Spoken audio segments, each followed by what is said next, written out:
আলুর কাঙ্ক্ষিত মূল্য না পেয়ে হতাশ বগুড়ার কৃষকরা। কৃষকের স্বার্থে সরকার হিমাগার গেটে আলুর দর নির্ধারিত করলেও সেই দামে বিক্রি হচ্ছে না। হিমাগারে মজুদ রয়েছে বিপুল পরিমাণ আলু, প্রতি কেজি আলুতে 10 থেকে 12 টাকা লোকসান গুনতে হচ্ছে কৃষকদের। এমন প্রেক্ষাপটে উৎপাদন খরচ তোলা নিয়ে দুশ্চিন্তায় তারা। আব্দুস সালাম বাবুর তথ্য ও চিত্রের ডেস্ক রিপোর্ট। বগুড়ায় লক্ষ্যমাত্রার চেয়ে বেশি আলু উৎপাদন হয়। গত মৌসুমে ভালো দাম পাওয়ায় এবছর 60,435 হেক্টর জমিতে আলু আবাদ করেছেন কৃষক, যা থেকে উৎপাদন হয় 12 লাখ টনেরও বেশি আলু।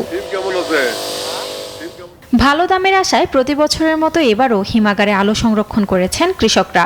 তবে অভিযোগ রয়েছে, কৃষি মন্ত্রণালয় থেকে হিমাগার গেটে কেজি প্রতি আলুর দর 22 টাকা নির্ধারণ করা হলেও তা বাস্তবায়ন হয়নি। খুচরা বাজারে আলু বিক্রি হচ্ছে কেজিতে 15 থেকে 18 টাকা, অথচ হিমাগার গেটে তা 9 থেকে 11 টাকা। এই বছর এক্সট্রা রিক্স জাতের আলু সংরক্ষণ সহ কেজিতে 20 থেকে 22 টাকা খরচ হলেও বিক্রি হচ্ছে অর্ধেক দামে। ফলে আলুর ন্যায্য দাম না পেয়ে হতাশ কৃষক। আলু যখন কিনছি তখন আমরা 25 থেকে 26 টাকা আমাদের কিনা পড়ছে কেজি প্রতি, আর বিক্রি হচ্ছে এখন 9 থেকে 10 টাকা বিক্রি হচ্ছে। আমাদের পাহাড় বস্তায় লস হচ্ছে 1000 টাকা। 12 টাকা 14 টাকা আলু কিনছে, 18 টাকা আলু কিনছে, কিনে সেলে 24-25 টাকা পাত্তা পড়ছে। পুরো এখন আলু বিক্রি হচ্ছে 10 টাকা 12 টাকা কেজি বিক্রি হচ্ছে। সরকার যেটা দাম মানে নির্ধারিত করে সেটা তো কোনো কার্যকর হয় না। আপনার কৃষকদের লোকসান থেকে বাঁচাতে দ্রুত কার্যকর পদক্ষেপ নেয়ার কথা বলছেন সংশ্লিষ্টরা।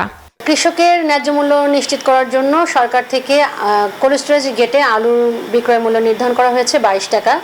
এই বিষয়টি কৃষি বিপণন অধিদপ্তর থেকে আমরা প্রতিটি কোল্ড স্টোরেজে যারা আলু নিয়ে ব্যবসা করছে তাদেরকে অবহিত করেছি এবং আমরা নিয়মিত কোল্ড স্টোরেজগুলো তদারকি করছি।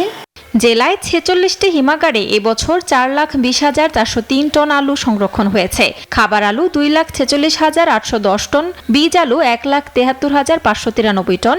সেপ্টেম্বর মাস পর্যন্ত খাবার আলু উত্তোলন হয়েছে 80,769 টন। ঠান্ডা লাগতেছে। Desk report, news 24।